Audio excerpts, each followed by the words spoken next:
Good afternoon. Welcome to O'Neill's Grill in Harrisonburg for our weekly JMU Fan and Press Luncheon with Coach Houston. The Dukes were off this past week, a chance to recharge for the stretch run. They sit at 6-1 overall, 4-0 in the CAA, and tied for first place with Stony Brook. And that will be heading in to this week's matchup, homecoming against Rhode Island, a 3:30 contest in Bridgeforth Stadium against the Rams. Rhode Island heads into the contest at 1-7 overall, 0-5 in the CAA, but I think if you look at recent results, you'll see an improving ball club that could present some problems for the Dukes, and Coach Houston will talk about that a little more. The Dukes are ranked 8th nationally in the most recent Stats FCS poll released yesterday, Monday afternoon, as well as number 5 in the coaches poll. Weather looks great for this Saturday's ball game against Rhode Island. Tickets are still available at jmutickets.com or by calling 568-3953. There's no TV coverage this week. The only live way to follow is on Matazone, so tune in if you're unable to make it to Bridgeforth Stadium to join us. A reminder for any fans following along to our press lunch today, you are welcome to submit questions on Facebook, and we'll work in those questions the best we can along with our members of the media who are present. With that, we'll turn it over to Coach Houston.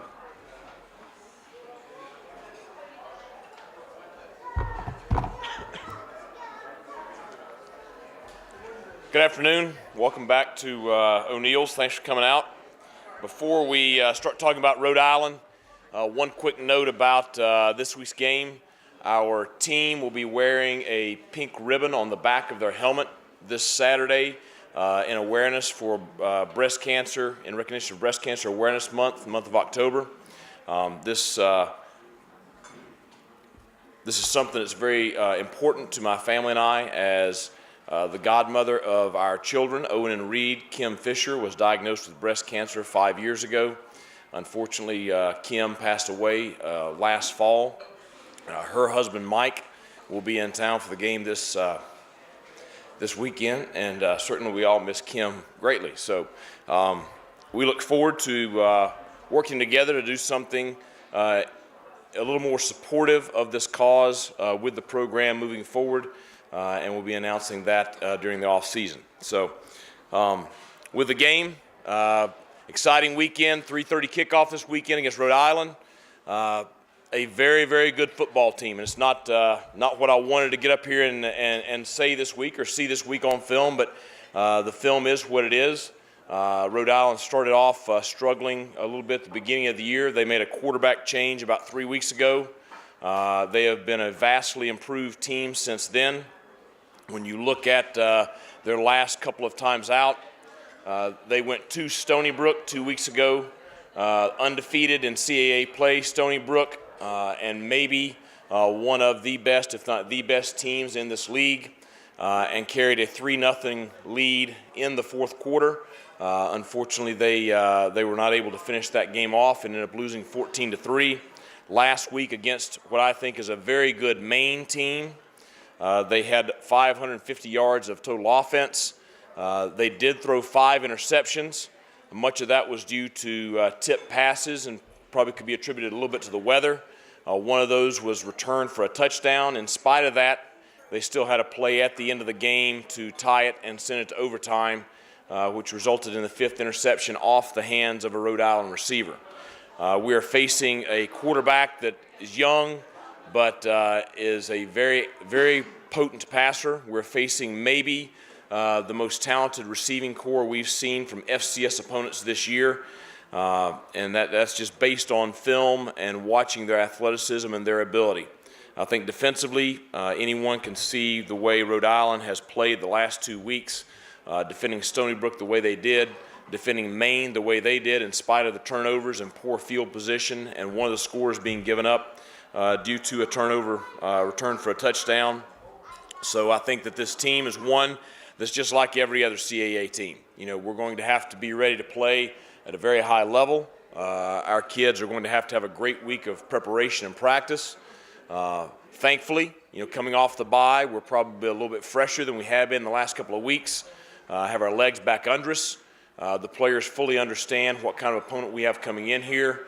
and they're motivated and ready to play at a very high level. So excited to get back out onto the field, and excited to be back at home in Bridgeforth Stadium. It seems like it's been a while, since the William and Mary game. So with all that being said, questions about the Rhode Island game?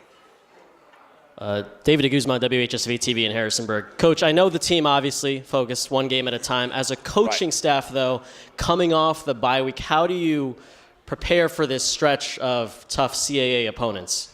Well, the biggest thing we talked about during the bye week was really splitting the season into two halves, the regular season. And so we finished the first half and put ourselves in very good position. We talked about that last week, and really we looked at everything last week preparing us for a real push here in the last 4 weeks of the season, and everything starting with the game with Rhode Island this Saturday.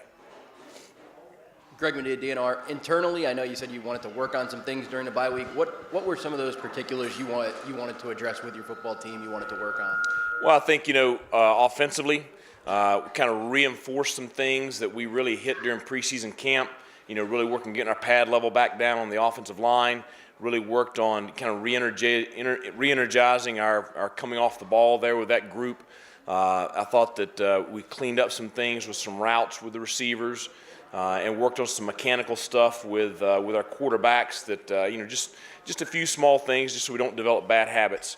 Defensively, the big push was on communication in the secondary, and doing a great job with our coverages there, of just being on the same page, and then just playing well together. So, I thought it was a good week for us. I think special teams wise is probably where we spent the biggest focus. We spent a lot of time working, with all of our four core plus our onside kick and hands team, with just reevaluating the way we're doing things, going back to ground-based one, step one with our teaching of fundamentals, with our blocking and stuff there, because I think we see lots of room for improvement on our special teams. I'm happy with where some of them are playing.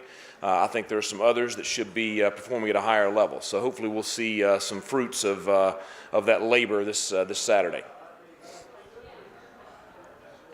The Rhode Island quarterback, Visano, what do you like about his game, just in terms of as he's played kind of more and more throughout the season?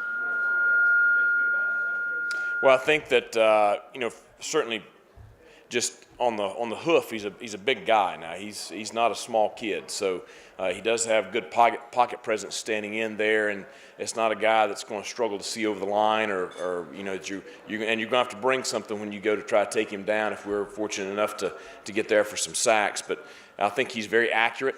I think he has a good strong arm, a good quick release, and so you'll see a mixture this Saturday of some short control passes. And then they'll take some shots down the field. I would expect them to take a couple of shots deep down the field every quarter. When you face a freshman quarterback, do you dial up the blitz more? Is that something you think about as you game plan for the week? Well, I think that we're going to have to get some pressure on him. I think that's going to be key. I think any talented quarterback, especially with the receiving core like we're going to face Saturday, if you allow them to sit back there, unmolested and just, not make them move around, not harass them at all, then you're asking for trouble, because, they're going to convert more times than not. So we've got to, get him running, got to get him moving around the pocket. We've got to get some hits on him, and we've got to put them in some negative situations yardage-wise. So we've got to generate some sacks. And I think that's really going to be the key to us being able to defend the passing game.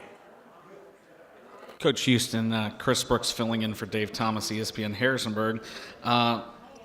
Though we've seen improvements the last 2 weeks in Rhode Island, they're struggled to get into third down long situations. What do you guys plan to do defensively, on first and second down to try to create those third and long opportunities to try to get your defense off the field?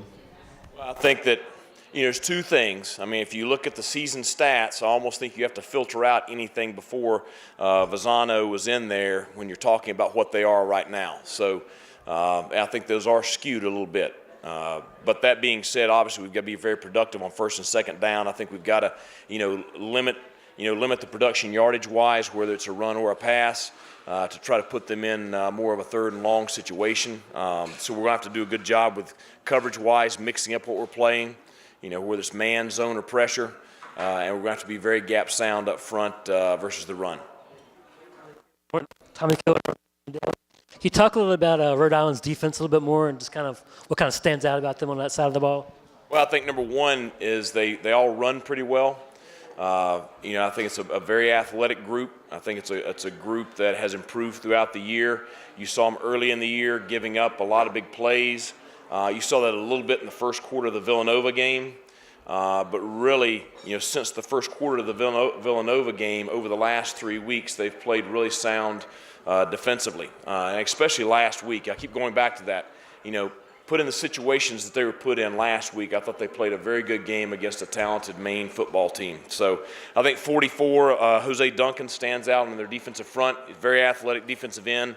They do move him around a lot. They'll play him interiorly at the nose with a 3 as well as out wide, and that kind of mixes up how you can protect against him.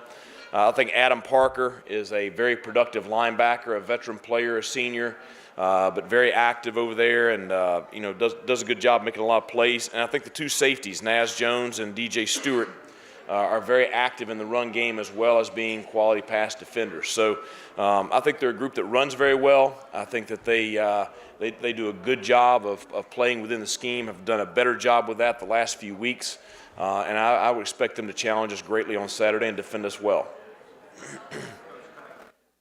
Coach, kind of going off that, Rhode Island 15 sacks this year, 9 of which come in conference play. On film, what have you seen them do to kind of get those sacks? Have they mixing blitz packages or a strong push from the front seven? What have you seen? Well, I think they do pressure some, but really I think it's the athleticism of their defensive front. Especially 44 stands out, getting a lot of pressure. But I think that they're a solid group. Their front seven's a solid group. You talk about the status of Jonathan Klusterman. I know he didn't play the last game. Is he getting better? Or? Well, hopefully we'll have him back here soon. I said it in the preseason. I think he is one of the best players in our roster. I think he is a vital part of our offense. And certainly anytime he's not out there, we're not going to be at full strength. But hopefully we'll have him back soon. That being said, I thought that Daniel Shealy filled in very well the last couple of games and has really come around, which we kind of expected him to do that as well with his work in the offseason. Your defensive front has seemed like it's improved week to week, and maybe especially on the interior with Simeon Robinson. How has he progressed, I guess, since you first got here and you've seen him grow?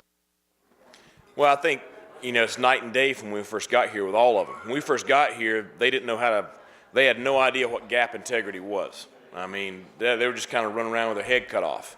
And so teaching them to stay in a gap, versus a base run play was almost a foreign notion, which just blows my mind. So I think that they've come a long way with that, and I think you're seeing a lot of production from Simeon just because he's finally playing disciplined.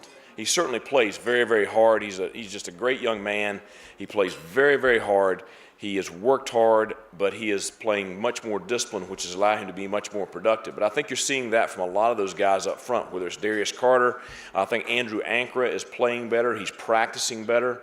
Martez Stone is playing much better. So a lot of those guys, it's just, they're playing within the scheme. They're playing more disciplined. They're not trying to do their own thing, which leads, same thing with Rhode Island. The problems you saw from them earlier in the year was, being undisciplined, leaving a gap open, and all of a sudden you give up this huge play. And so it truly is playing within the scheme and playing together that allows defenses to play, more sound. Coach, you went into the bye week, on a 4-game winning streak. One would argue that, you might lose a little bit of momentum with the off week. What is the toughest part about coming off the bye, and as a coaching staff, how do you overcome that? Well, I think the biggest thing is just getting back into game week mode. The challenging thing about the bye week is you don't have the game at the end of the week staring you down. It's the pink elephant in the corner of the room. It's the kids know it, we know it, so we try to focus on really day to day. We want to make this improvement today. I really feel like as soon as we got to Sunday's practice and now you're in game week mode, the kids lock back in pretty good. At the end of the day, we have lofty goals internally. There's certain things that the kids want to achieve, and they know that every game counts the same, and this game is a huge game for our program. So they'll be highly motivated this week. Coach, Rhode Island tight ends, their starter has 14 catches, their backup has a couple. How have you seen them use their tight ends, and will this be any different on how New Hampshire used their tight ends a couple weeks ago? I would think fairly similar. I mean, they've got 84, who was third-team All-CAA last year. Number 40, Nathan Holmes, is his backup, and they'll certainly move those guys around a lot. They'll be in line some, but they also will work in the backfield, moving around much like we do with our tight ends. There'll be a lead blocker. There'll be an extended pass receiver. So they're very active guys, and 84 does a good job in the pass game. Just like the rest of their, I feel like they got 4 top receivers, and then I think their tight end 84 is a quality guy there. So I think they have, targets that we're going to be challenged with in the passing game. And being that Rhode Island's played the last couple games really close, really kind of put in a position to win the ball game, how important is it going to be for JMU to jump out to an early lead to try to set the tone for a team that doesn't necessarily score a whole lot of points? Well, I think the big thing is we're always trying to make a fast start. We always want to start well and gain momentum. I expect this to be a 4-quarter game. I expect this to be a game that's going to go down to the last couple of possessions, and we've got to prepare that way. And, hopefully we can have a productive start and get us off on a good track. During the bye week, I know coaches are able to get some younger players reps during practice. Were you able to do that? And if so, were there some young guys that stood out to you? Yeah, we took the last couple of periods of practice, the first couple of days, and had those guys just run a team period against each other. And then the last probably half hour of practice on Thursday was a whatever young guns bowl or whatever you want to call it. There's a lot of names for that. Everybody does it. There's a lot of names for it, but I think that's what our guys named it. But it was good to see those guys get out there and do something where they're not going off a card and really be able to react and play. And certainly there are guys that stood out, whether it was Braxton Westfield catching a pass from Cole Johnson, or it was John Kinney with making a big hit, or Tab Patrick making a big hit. Certainly we saw a lot of positive things that we look forward to building on in the off season for next year. Coach, I spoke with Jeff Bourne in the offseason talking about, what would be the ideal start time from a JMU perspective of a football game, and now you've played noon, you've played 6, you've played 3:30. I know you're probably prepared for this team to play at 4 a.m. if you had to, but do you think 3:30 is kind of the sweet spot for your team from a coaching perspective at all? It doesn't matter a ton for us. I'd rather play in the afternoon than at night, just because you don't have to sit around all day. If I got to set the start time, we'd play about 1 or 2 in the afternoon every Saturday. That way I could have dinner with my family and actually see them for a few minutes that night. But 3:30 is fine. I think that certainly we have alumni that travel from distance, and so you got to be cognizant of that and allowing them time to get there and have their tailgating time before kickoff and time to get home. So 3:30 is probably not bad.